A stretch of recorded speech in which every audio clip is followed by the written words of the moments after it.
Guys, nandito na naman tayo ha. Eto, maliwanag. What the heck? Na didilis yung isang yung tiyahin, yung may-ari ng baril na ginamit nitong isang batang ito. Yung pulis, no? Positive, didilis. Sabi na nga ba malamang magulang ng mga batang ito, didilis din, di ba? Tulad doon sabi ko nung sa unang content ko. Basta mga didilis talaga no? Pangitan-pangitan ng mga ugali. So, wala talaga tayong aasahan. So, ayan, positive.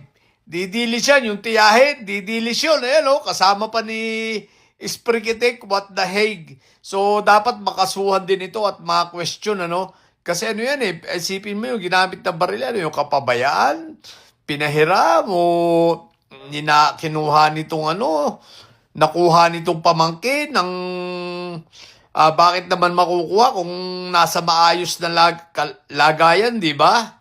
Ay, nako. So, basta mga didilis talaga. Wala talagang wala talagang kaayusan, wala sa mga hustong pag-iisip. Parang yung, paano ba naman? Yung kanilang amo, may sayad. Di ba? Sira ulo. Isipin mo, nagpunta doon sa pati yung mga batang estudyante, ang itinuturo, puro kalokohan. Di ba? Pag pag mata, pag masamang damo, matagal mamatay, di ba?